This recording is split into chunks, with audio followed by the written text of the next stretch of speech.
Listen, I have been training cadets at the Galactic Combat Academy for 73 cycles, and I thought I had seen everything. Every type of arrogance, every flavor of stupidity, every brand of overconfidence that gets young idiots killed in their first real engagement, but nothing, and I mean absolutely nothing, prepared me for the day a human walked into my weapons course carrying what looked like a museum exhibit. My name is Vextalon, and yes, before you ask, I am a Kralix. We are the ones with 4 arms, crystalline exoskeletons, and a generally unpleasant disposition toward anyone who wastes our time. I have trained warriors from 67 different species. I have seen Thorian berserkers, Minax sharpshooters, and even a Quellan who could phase through solid matter.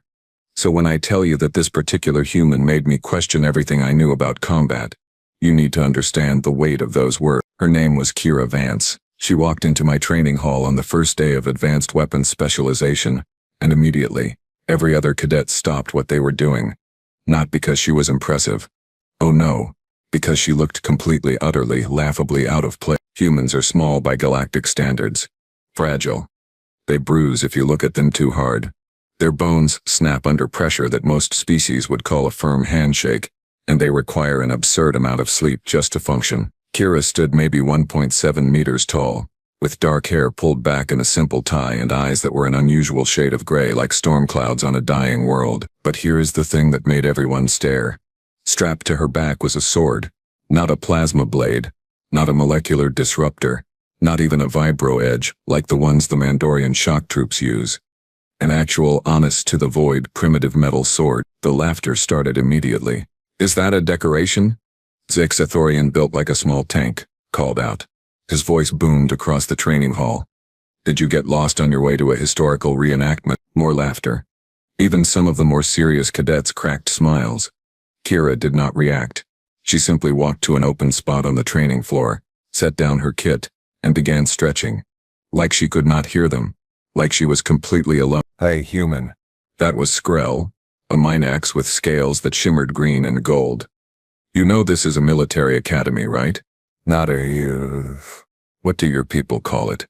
A Renaissance fair. Kira finished her stretch, rolled her shoulders, and finally turned to face them. Her expression was completely neutral. You don't. Oh, she speaks. Zex laughed harder. Tell me, little human, what exactly do you plan to do with that antique? Bore the enemy to death with stories about ancient Earth. I plan to train with it, Kira said simply. Train with it? Skrell slapped his thigh, which made a sound like a gong. That is rich. What is next? Are you going to bring a bow and arrow? Maybe a catapult? I should have intervened. As the instructor, it was my responsibility to maintain order. But I confess, I was curious. I wanted to see how this human would handle the mockery. Humans are known for 2 things in the galaxy: their bizarre emotional responses, and their tendency to surprise you at the worst possible moment. Kira walked over to the weapons rack, selected a standard-issue plasma sword, the kind we use for basic drills, and tossed it to Zix. He caught it easily with one massive hand. Spar with me, she said. The hall went silent. You could have heard a Flixian moth sneeze. Zix looked at the plasma sword, then at Kira, then back at the sword. You cannot be serious. Completely serious. Kira unsheathed her metal blade. In the harsh lighting of the training hall, it looked even more primitive. The metal was dark, almost black in some places, with patterns that rippled along its length like water frozen in time. You think my weapon is useless? Prove it. Now I had to step in. Cadet Vance, this is highly irregular. Standard protocol required. With respect, Instructor Vextalon, Kara interrupted, keeping her eyes on Zix. Your course syllabus states that cadets may petition for alternative weapon certification if they can demonstrate combat effectiveness. I am making that petition. She had me there. It was an old rule rarely invoked, but it was still on the books. Very well. I activated the training circle, a ring of force fields that would contain the combat and prevent serious injury. Probably. First contact ends the match. Cadet Zix, I expect you to show restraint. Zex grinned, showing all 46 of his teeth. Oh, I will be gentle. They took their positions on opposite sides of the circle. Zix activated the plasma sword, and it hummed to life with that familiar high-pitched whine. 3 feet of superheated plasma that could cut through starship armor if given enough time. Against that, Kira held her primitive blade at her side, point down, in a stance I did not recognize. Begin. Zix did not waste time with strategy. He charged. When you weigh 300 kilos and have the build of a loading mech, subtlety is optional. He closed the distance in 2 seconds flat, brought the plasma sword up in a devastating overhead strike that should have ended the fight immediately. Kira moved. I have seen fast combat. I have seen Quellan phase warriors who exist halfway between dimensions. I have seen varying telepaths who react to thoughts before they become actions. But I had never seen a human move like Kira move. She stepped forward inside Zixia's guard, twisted her body at an angle that looked anatomically impossible, and brought her sword up in a tight arc. The metal blade met the plasma sword with a sound I will never forget. It was not the hiss of metal vaporizing. It was not the crack of a weapon shattering. It was a ringing note, pure and clear, like a bell in a cathedral. The plasma sword went dark, just died. One moment it was active, the next moment it was a dead piece of metal in Zixia's hand. Kira's blade was pressed against his throat. First contact, she said quietly. The silence in the training hall was absolute. Zeke stood frozen, his eyes wide with shock. Slowly, very slowly, he lowered the dead weapon. What? How did you? Kira stepped back, lowering her sword. Your weapon had a weakness. I exploited it. That is impossible, Skrill said from the sidelines. Plasma swords do not just stop working. The containment field is designed to withstand conventional attacks, I interrupted, my mind racing. I approached the training circle, staring at Kira's blade with new eyes. Cadet Vance, may I examine your weapon? She hesitated, then held it out, grip first. I took it with 2 hands, careful not to touch the edge. The metal was cool to the touch, almost cold, despite the recent contact with superheated plasma. The patterns along the blade were not decorative. They were layered, folded, thousands of times over. And then I saw the mark near the base. A small symbol, barely visible. My hearts, both of them, skipped several beats. Where did you get this? My voice came out rougher than I intended. It is a family heirloom, Kira said, passed down through 16 generations. My ancestor forged it during something called the Edo period on Earth. I was not listening to her explanation anymore. I was remembering stories from the war. Stories we do not tell cadets because they sound too much like myths. Everyone out, I said suddenly. The cadets stared at me. Now. Training is postponed. Return to your quarters. They scrambled to obey, though confusion was written all over their faces. Zeke gave Kira one last bewildered look before following the others out. In 30 seconds the hall was empty except for me and the human. Kira watched me carefully. Instructor, I returned her sword, holding it with more reverence than before. That blade, do you know what it is made from? Steel. Specifically Temahagane, a type of steel produced from iron sand. The forging process, it is not just steel. I moved to my private terminal, my hands, all 4 of them, shaking slightly as I entered the security code. A holographic display materialized, showing classified files that I should not be accessing outside of command authorization. But this was important. 40 cycles ago there was an incident on the mining colony of Thresh 9. A Titan-class void beast attack. You know what those are? Kira nodded slowly. Living ships. Massive organic constructs that feed on metal and energy. Nearly indestructible. Nearly, I repeated. The defense fleet hit it with everything. Plasma cannons, molecular disruptors, antimatter torpedoes. Nothing worked. The Titan's hide was some kind of adaptive armor that neutralized every weapon we threw at it. 3 capital ships were destroyed. 12,000 lives lost. I pulled up the mission report. The images showing the massive creature, easily 3 kilometers long, its surface writhing with impossible colors. And then, I continued, a human ship arrived. A small frigate called the Wandering Ronin. It was carrying a diplomatic envoy. The Titan turned its attention to the... I have not heard this story, Kira said quietly. No one has. It is classified. Embarrassing, you see, that with all our advanced weapons we failed where a primitive human tactic succeeded. I zoomed in on a specific section of the report. The envoy did not run. They suited up in an old-style void suit, the kind with manual thrusters, and they flew out to meet the Titan with nothing but a sword. Kira's eyes widened slightly. A sword forged from what your people call Temahagane, but which had been altered. Somehow the folding process, the way the carbon arranges itself in those layered patterns, creates a molecular structure that disrupts energy fields on a quantum level. It is not magic. It is material science that we still do not fully understand. That human cut through the Titan's hide like it was tissue paper. Killed it in 17 minutes. I turned off the display and looked at Kira directly. The sword that human used was destroyed in the process. The heat, the stress, it shattered. But the intelligence we gathered from it led to new weapon designs, new defensive technologies. That one blade advanced our understanding of material science by decades, and yet, we could never replicate it. Every attempt to forge something similar failed. The human who wielded it said the process required something we could not measure. Intention, they called it. Purpose folded into every layer. Kira was staring at her sword now, seeing it differently. So when I ask you where you got that blade, I said softly, what I am really asking is, do you understand what you are carrying? She was quiet for a long moment. Then, my ancestor was a swordsmith. He forged this blade over the course of 3 years. Every fold was a prayer for protection.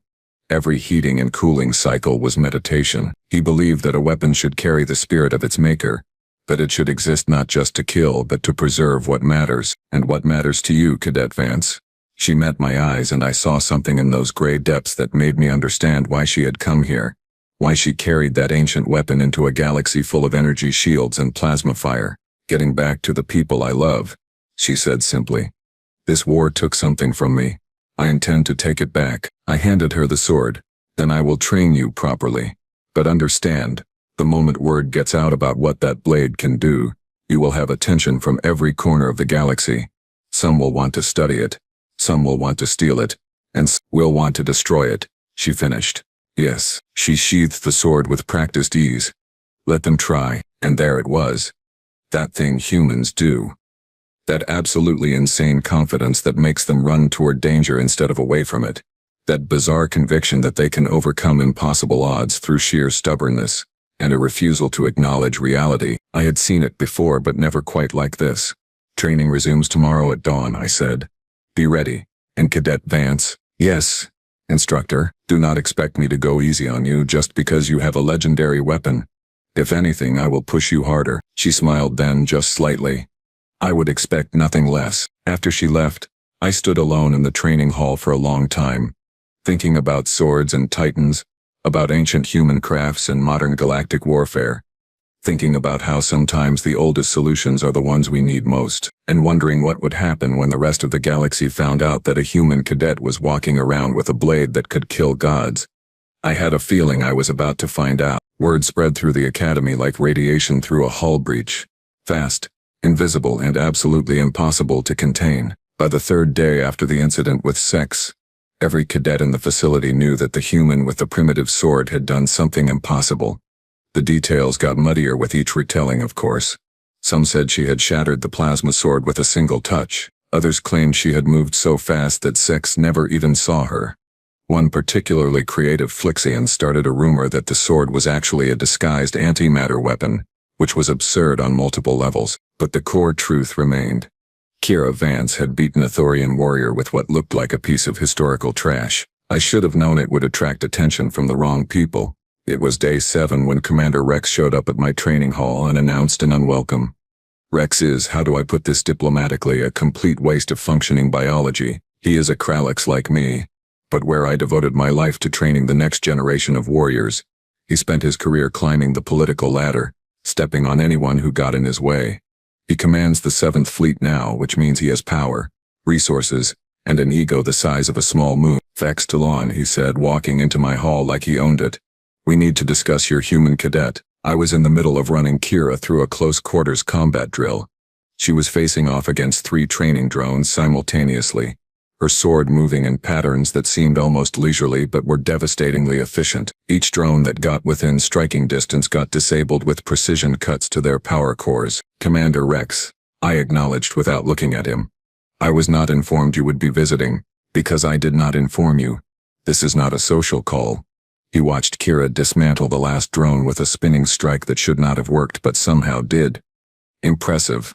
The rumors do not do her justice. The rumors are exaggerated nonsense spread by cadets with too much free time. Are they? Rex moved closer to the training circle. I heard she carries a blade that can disrupt energy weapons. That she defeated Cadet Zix, one of your top students, in under 5 seconds. 3 seconds, actually. Kira called out, apparently having better hearing than I gave her credit for. She powered down the training circle and walked over, not even breathing hard despite the workout. But who is counting? I resisted the urge to tell her to show more respect to a superior officer. Humans have this unfortunate tendency to treat rank as a suggestion rather than a requirement. Rex studied her with the kind of look I have seen on weapons dealers evaluating merchandise. Cadet Vance, I have been reading your file. Quite the tragic background.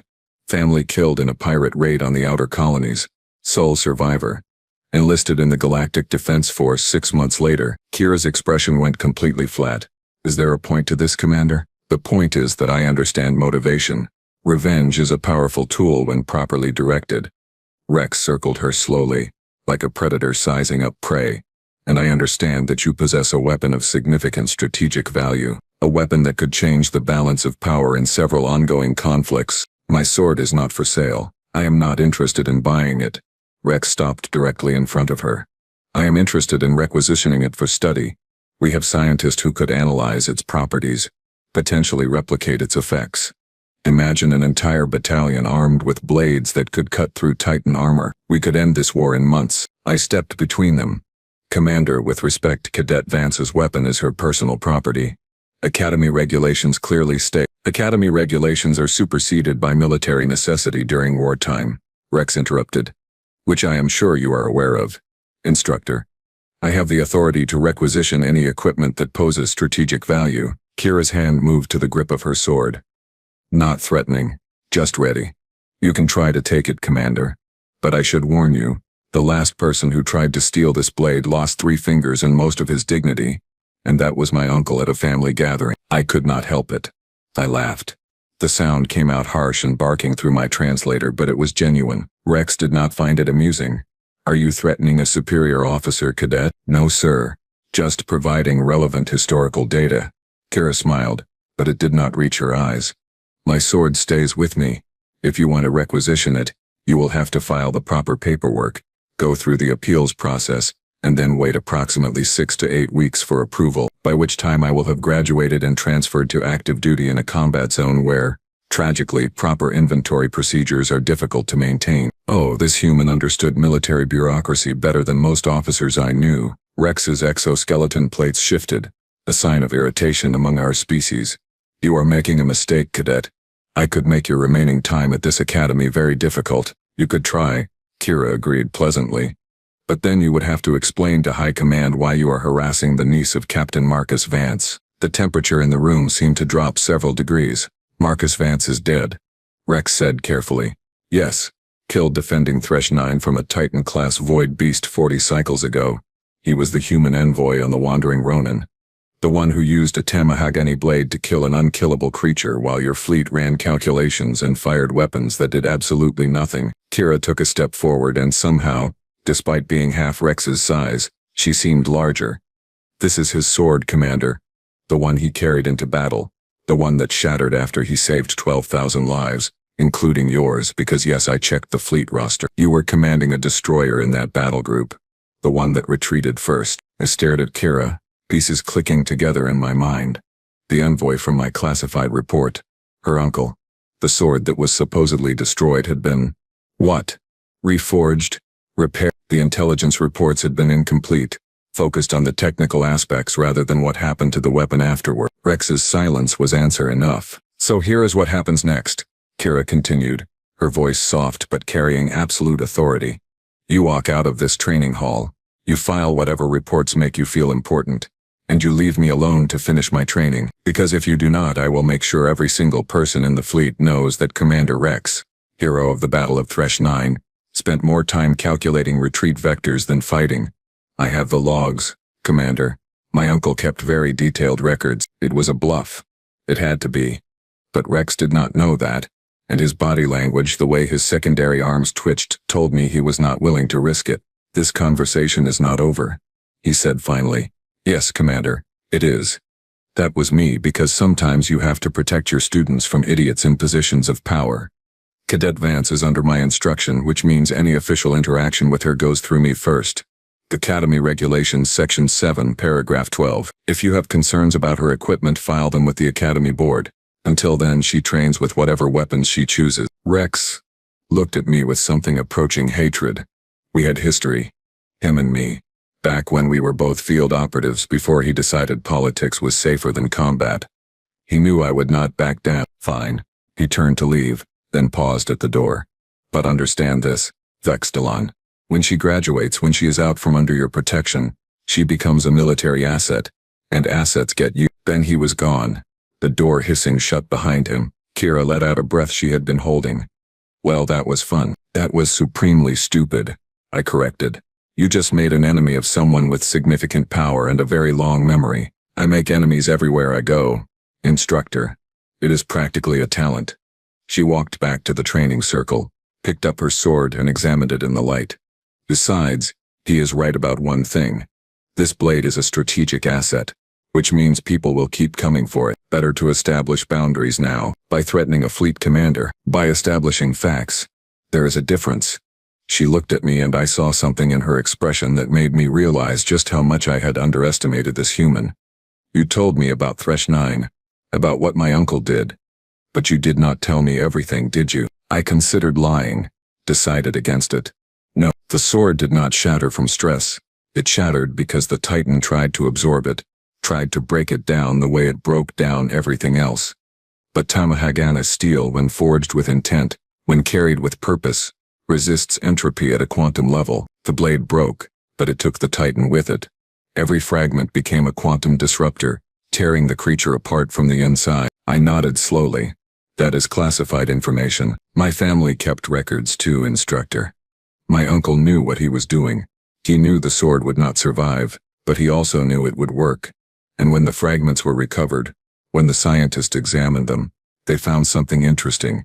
The metal was not destroyed. It was dormant, waiting. She held up her blade. My grandmother was a metallurgist. Brilliant woman. She spent 15 years collecting the fragments, analyzing them, understanding them, and then she did what the scientists said was impossible. She reforged them, not into the same blade but into something new, something that carried the memory of what it had done, what it had killed. She gave it to my father, and he gave it to me. I felt something cold settle in my chest. You are carrying a weapon that has already killed a Titan. Yes, and you think that makes you ready for combat? No. Kira sheathed the blade. It makes me responsible for finishing what my uncle started.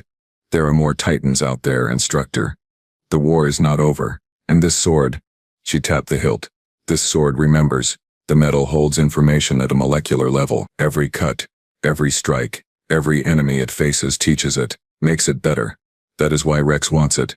Not just for study, but because he knows what it could do in the right hands. And you think you are the right hands? I am the only hands, she said simply.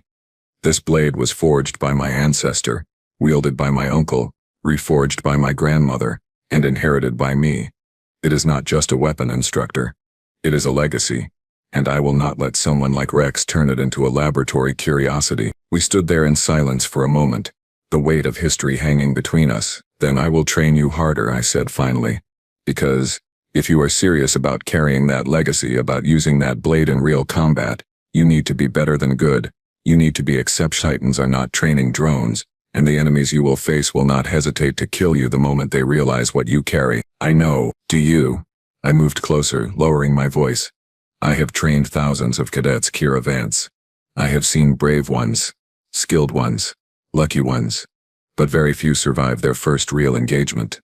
The ones who do are the ones who understand that courage without skill is just another word for suicide. Your uncle was skilled. He was prepared. And he still died. I know, she repeated, quieter this time. But he died saving lives. He died mattering. That is more than most people get. Damn humans and their bizarre relationship with mortality. Fine. Then we train. Every day. Full intensity. No breaks, no mercy. I activated the training circle again, this time with advanced parameters. Let us see if you can back up all that noble purpose with actual ability. She smiled then, a real smile, and took her stance. Try me. So I did.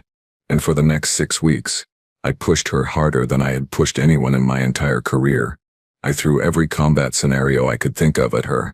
Multiple opponents, zero-gravity environments, toxic atmospheres, you name it. I made her spar against veteran soldiers, combat drones programmed with decades of tactical data, and even a Krellin phase warrior who could literally dodge attacks by existing in multiple states simultaneously. Kira took every challenge, every brutal training session, and kept coming back for more. And the sword, That ancient blade. It sang in her hands. I watched it disable energy weapons with a touch, cut through armor that should have been impenetrable, and move with a speed that seemed to defy physics. But more than that, I watched Kira grow into the weapon, or maybe the weapon grew into her. It was hard to tell where one ended and the other began. The other cadets noticed too. The mockery stopped. Respect took its place. Even Zix, who could have held a grudge, started asking her for pointers. Turned out when you stop thinking about what a weapon should be and start focusing on what it can do, you learn things. Graduation came faster than I expected. The ceremony was held in the main hall, with families and commanders in attendance. Kira stood in formation with the other graduates, her sword at her side, looking every bit the warrior she had become. Rex was there too, watching, waiting. After the ceremony, as cadets celebrated and families reunited, Kira came to find me. "Thank you, Instructor," she said formally. "For everything. Thank yourself. You did the work." I paused. "Your first assignment? Frontier Patrol. Sector 17. Apparently there have been unusual readings near the asteroid fields. Possible Titan activity." "Of course there was. Be careful," I said, which was inadequate, and we both knew it. "I will be ready," she corrected. And as she walked away, sword at her side, heading toward whatever waited in the darkness between stars, I realized something. I had spent my entire career training warriors for war, teaching them to survive, to fight, to win. But Kira had taught me something too, that sometimes the oldest weapons are not outdated. They are timeless. That purpose and intent matter as much as technology and power, and that humans, those fragile, stubborn, impossible creatures, carry something we cannot measure or quantify, but which makes them dangerous in ways we never expect. I later heard reports from Sector 17. A Titan-class void beast was engaged by a patrol ship. The battle lasted 17 minutes, almost exactly the same duration as the Battle of Threshna. One human survivor, one dead Titan, and one sword that had once again proven that some metals do indeed cut through gods. Kira sent me a message after, brief and simple: "A blade remembers." And so do I. I saved that message. Framed it, actually, in my office where I train new cadets. Because when they walk in with their fancy plasma weapons and their cutting-edge technology, sometimes they need to be reminded that effectiveness is not about having the newest equipment. It is about having the will to use what you have got, and the skill to make it matter. And sometimes, just sometimes, it is about carrying a piece of sharpened metal that has killed things that should not die. Forged by hands that knew what purpose meant. Wielded by people who understand that legacy is not about the past. It is about what you do with it in the present. I still train cadets at the Galactic Combat Academy. I still push them hard. Still make them earn every bit of respect they receive. But now, when someone walks in with an unconventional weapon, with something that does not fit the standard models, I do not laugh. I remember a human with a sword, and I teach them that sometimes, the galaxy needs reminding that effectiveness comes in many forms. Even ones that look ancient, impossible, and completely insane, especially those